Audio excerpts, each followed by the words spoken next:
Trabalho realizado como nota parcial do segundo semestre, apresentado pelo aluno Leonardo Mardegan Araújo, 3 Ameca, orientado pelo professor Luiz Ribeiro. Friedrich Nietzsche nasceu em 15 de outubro de 1844, em uma pequena vila da Alemanha chamada Rücken. Ao completar 5 anos de idade, seu pai foi vítima de um derrame cerebral. 6 meses depois, houve o falecimento de seu irmão de apenas 2 anos. Nietzsche estudou na escola preparatória Schupforta.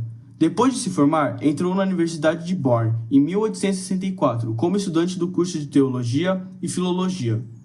No ano seguinte, Nietzsche seguiu para a Universidade de Leipzig.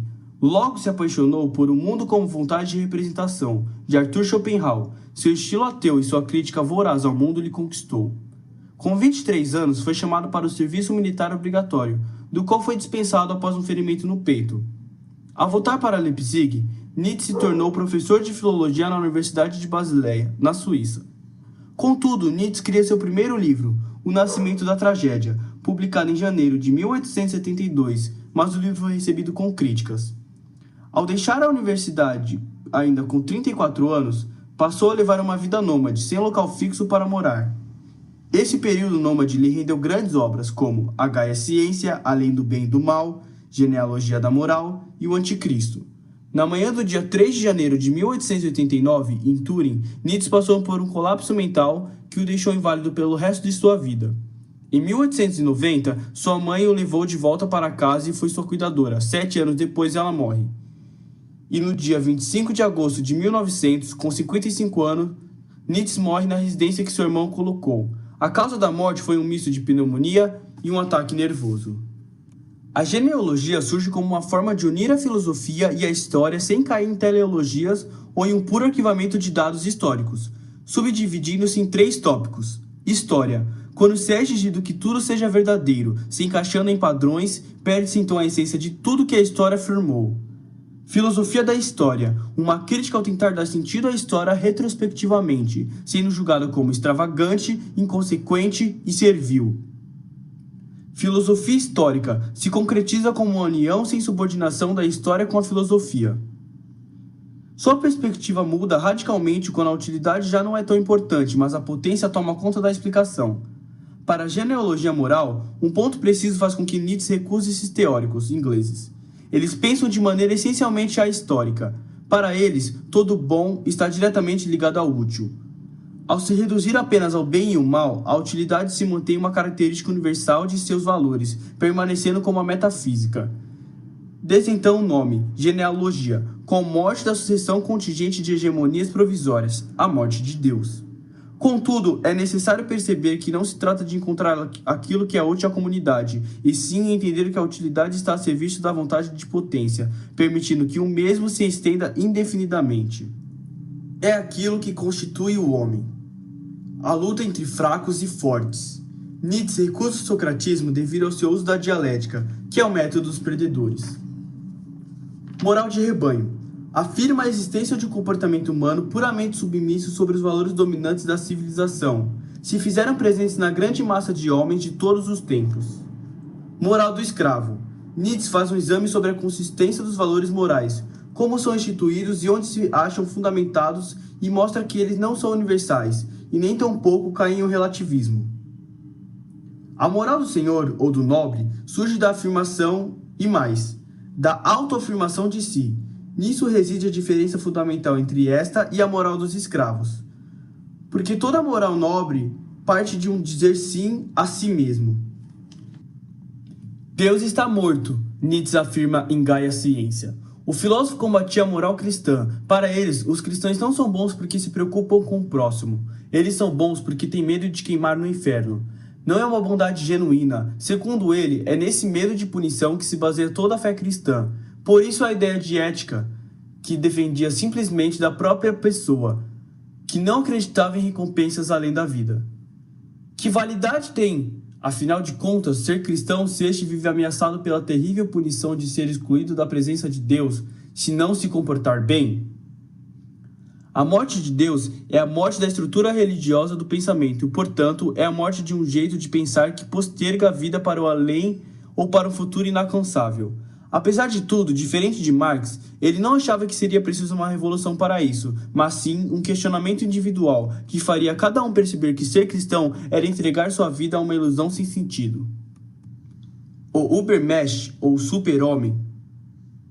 Para Nietzsche, a transvalorização não é a negação dos valores postos até então, mas a reformulação de sua interpretação, podendo atribuir novos significados sem o abandono da mesma.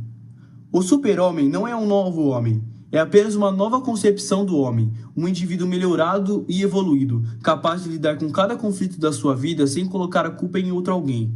Mas cabe ressaltar que essa crítica é feita a partir do homem ocidental.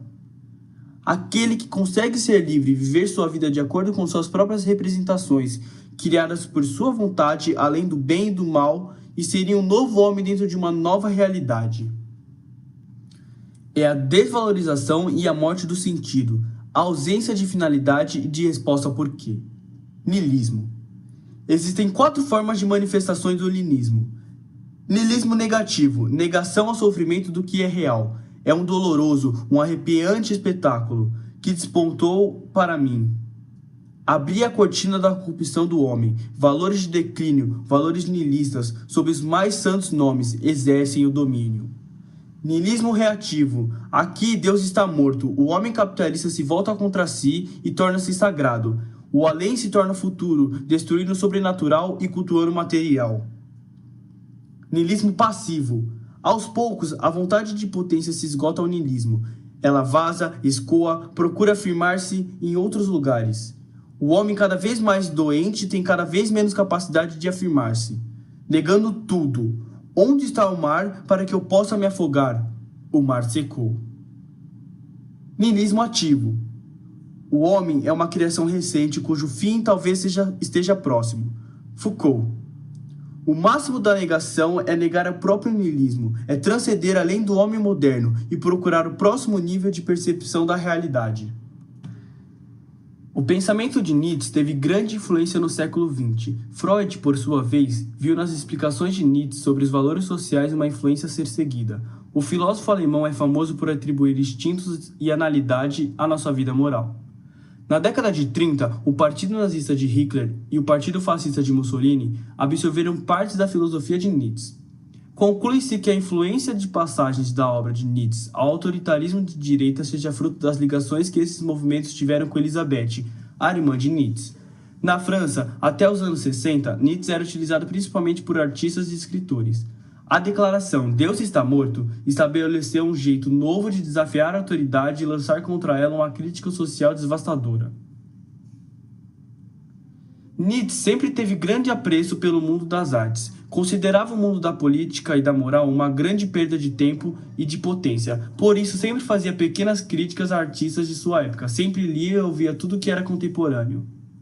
Era fã de Wagner, até romper com o compositor devido ao seu antissemitismo.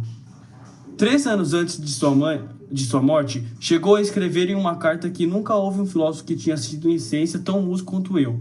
Apesar disso, também admitia, talvez um grande músico sem sucesso. De qualquer forma, ele esperava que sua música fosse interpretada como parte de seu trabalho e, portanto, parte de seu projeto filosófico. Sem a música, a vida seria um erro, disse então Friedrich Nietzsche. O pensador alemão Friedrich Nietzsche é conhecido em todo o mundo por suas ideias e reflexões sobre religião, moral, cultura e ciência. No entanto, a filosofia não era o seu único talento. Nietzsche chegou a criar 43 composições. Da alegria à tranquilidade, do romantismo à tristeza. As composições de Nietzsche são bastante diversas. Algumas parecem ter saído dos hinos protestantes que ele cresceu ouvindo, já que era filho de um ministro luterano. Além do modo de vida, as músicas refletem também as diferentes fases etárias vividas pelo pensador, pois foram compostas ao longo de toda a sua vida. A primeira composição é datada de 1854, quando o filósofo tinha apenas 10 anos, quando a última é de 1887, 3 anos antes de sua morte.